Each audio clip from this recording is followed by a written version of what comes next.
बिस्मिल्लाहिर्रहमानिर्रहीम अस्सलाम वालेकुम अल्लाहुम्मा सल्लि अला मुहम्मदिन व अला आलि मुहम्मद कमा सल्लैता अला इब्राहीम व अला आलि इब्राहीम इन्नका हमीदुम मजीद अल्लाहुम्मा बारिक अला मुहम्मदिन व अला आलि मुहम्मद कमा बारकता अला इब्राहीम व अला आलि इब्राहीम इन्नका हमीदुम मजीद। दोस्तों, आपको पता है कि पाई कॉइन बड़े अरसे तक 0.34 पे रहा। 0.34 से ये सीधा आया 0.26 पे और फिर मार्केट में तबाही तब मची जब 0.26 पे आने के बाद ये 0.19 पे 18 पे गया तो लोगों ने कहा पाई कॉइन अब ख़त्म हो चुका है, दोबारा ये वापस नहीं जाएगा, किसी सूरत भी नहीं जाएगा।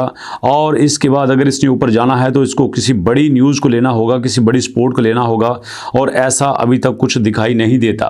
लेकिन दोस्तों, अगर आप इसके ऑफिशियल वेबसाइट पे देखें तो वहाँ पे एक न्यूज़ आई है कि Pi Network venture announce first investment in Open Mind, कि पाई वेंचर ने जो 100 बिलियन की एक रिपोर्ट बनाई थी जिसमें उन्होंने दावा किया था कि जनाब हम 100 मिलियन इन्वेस्ट करेंगे, उसमें पहला हिस्सा जो है वो ओपन माइंड में उन्होंने इन्वेस्ट कर दिया है। और उसके बाद देखा यह गया कि ये जो पाई कॉइन है, अगर आप पिछले हफ्ते का चार्ट देखें तो पिछले हफ्ते के स्टार्ट में ये था 0.20 के ऊपर, ये देखिएगा ज़मीन के साथ लगा हुआ है। फिर यहीं से इसने जंप किया 0.29 के ऊपर और उसके बाद लोगों का ट्रस्ट थोड़ा थोड़ा बिल्ट होना शुरू हो गया। अब आज की डेट में अगर आप देखें तो पिछले एक हफ्ते में ये 21% पंप हुआ है। महीने के लिहाज से देखें तो ये अभी सिर्फ -6 में है, जबकि ये एक अरसा तक जो है तकरीबन 30-35% तक लॉस में रहा है। लेकिन पिछले 24 घंटों में ये 2.7% पंप हुआ है। मार्केट कैप $2 बिलियन से क्रॉस कर चुका है। ट्रेडिंग वॉल्यूम अभी 38 मिलियन पे है।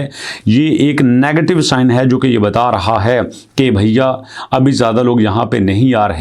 अब देखना ये है कि ये जो पाई कॉइन आपके सामने इस वक्त एक अच्छी पोजीशन पे चल रहा है, ये फ्यूचर में क्या करेगा, क्या ये इसी पोजीशन पे रहेगा या फिर ये वापस चला जाएगा। तो भैया यहाँ पे जो हमारे सामने कुछ चार्ट्स आए हैं उनको डिस्कस करते हैं, कुछ सिग्नल आए हैं उनको डिस्कस करते हैं और इसी को लेके आपको बताता हूँ कि नेक्स्ट क्या होने वाला है। ये कहते हैं कि पाई रीबाउंड हुआ 0.26 पे, तो ये वाकई 0.26 पे है। 0.20 से वापस 0.26 पे हुआ। उसके बाद hidden bearish divergence hint that border pi coin downward में सून कंटिन्यू। यहाँ पे जो अंदर के चार्ट हैं ये बताते हैं कि ये जो पाई कॉइन है ये बड़ी जल्दी वापस जा सकता है। लेकिन कहते हैं कि यहाँ पे ट्रेडर को पेशेंस रखना होगा। यहाँ पे अब जो आपको डाउन नजर आता है पिछले 24 घंटे में कुछ भी बदल सकता है। और उसके बाद शॉर्ट टर्म क्रॉस ओवर को ड्राइव ए ब्रीफ रीबाउंड, यहाँ पे जो शॉर्ट टाइम के लिए थोड़ा सा डाउन गया है। ये देखें पाई के चार्ट में आपको पता चलेगा कि पिछले एक हफ्ते में अगर आप देखें तो यहाँ पे ऊपर जाने के बाद नीचे आया, ऊपर जाने के बाद नीचे आया और फिर वापसी का इसका सफर शुरू हो चुका है।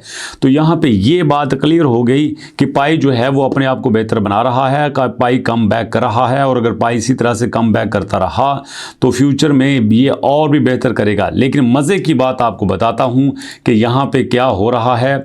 यहाँ पे हमारे पास डॉट पाई डोमेन का जो डाटा है ये इस वक्त एक्सेसिबल ही नहीं है। मज़े की बात ये है कि इसको होना चाहिए था लेकिन ये एक्सेसिबल नहीं है। लेकिन इससे भी बड़ी बात ये है दोस्तों कि यहाँ पे ट्रांजैक्शन बहुत बड़ी हो चुकी हैं। जब से पाई का ट्रस्ट बिल्ड हुआ है ट्रांजैक्शन बहुत बड़ी हो चुकी हैं। ये देखें 6 मिलियन की ट्रांजैक्शन हुई हैं ये OKX के ऊपर, यहाँ पे फिर 6 मिलियन की ट्रांजैक्शन हुई हैं OKX के ऊपर, यहाँ पे 6.6 मिलियन की ट्रांजैक्शन हुई हैं OKX के ऊपर ये हो रही हैं। और उसके बाद यहाँ पे 1 मिलियन की हुई है। मतलब मिलियन की तो बात ही कोई नहीं है। पहले ऐसा नहीं होता था। पहले तो हमें बड़ी छोटी यहाँ पे ट्रांजैक्शन देखना पड़ती थी, बट अब यहाँ पे कुछ बड़ा हो रहा है। तो इसी वजह से ये कहा जा रहा है कि अब यहाँ पे जो इन्वेस्टर है वो पाई के ऊपर ट्रस्ट कर रहा है और पाई के ऊपर ट्रस्ट करने की वजह से अब लोग इसकी तरफ आ रहे हैं। This is the positive sign. और मैं आपको बता रहा हूँ कि अभी आप देखो पिछले 24 घंटे के अंदर पाई ने बड़ा अच्छा कमबैक किया है। आप चार्ट को देख सकते हैं। लेकिन इसका सबसे बड़ा फायदा ये है कि अगर ये 0.24 पर स्टेबल हो जाता है, 0.25 पर रहता है तो लोगों को पता चलेगा कि हाँ यार ये कम अज कम इससे नीचे तो नहीं आएगा। और ये बड़ी बात है। अगर आप ओवरऑल क्रिप्टो की बात करें तो मैं वहां पे आपको बता देता हूं कि यहां पे हमारे पास वर्चुअल डैश टाओ जिग ये जो हैं ये थोड़ा सा बेहतर परफॉर्म किए हैं। लेकिन पाई अरसे से जो है वो पॉजिटिव चला रहा है। पिछले वीक में देखें पाई अच्छे कॉइन्स में रहा है। ट्रंप यहाँ पे 40% रहा, पाई यहाँ पे 21 रहा, वर्चुअल 67 रहा, तो बाकी ओवरऑल सारे नेगेटिव में रहे। तो पाई का इस लेवल पे रहना ये बहुत अच्छा साइन है। इसलिए मैं आपसे कहता हूं कि आप किसी एक के ऊपर ना रहा करें, किसी एक की वीडियोस के ऊपर ना रहा करें, किसी एक इन्फ्लुएंसर के ऊपर ना रहा करें। जो आपको पॉजिटिव न्यूज़ मिलती है वो भी सुने, लेकिन साथ साथ अपनी रिसर्च को भी मुकम्मल करें। और रिसर्च के लिए आपके पास पाई का ऑफिशियल प्लेटफॉर्म होना ज़रूरी है। पाई की प्राइस ऊपर क्यों जाती है, नीचे क्यों जाती है, ये सब कुछ आपको पता होना चाहिए। और इसके साथ साथ बड़ी बात यह है कि आपको ये भी पता होना चाहिए कि आने वाले दिनों में ये ऊपर कैसे जा सकती है या नीचे कैसे जा सकती है। अगर आपको इन चीज़ों का नहीं पता तो भैया आप बहुत कुछ नुकसान कर सकते हैं, बहुत कुछ खो सकते हैं। ठीक है दोस्तों, ये मैंने एक छोटी सी अपडेट आपको दी। वीडियो कैसी लगी अपना फीडबैक दीजिएगा। मुलाकात करेंगे नेक्स्ट वीडियो में, तब तक के लिए अल्लाह की अमान।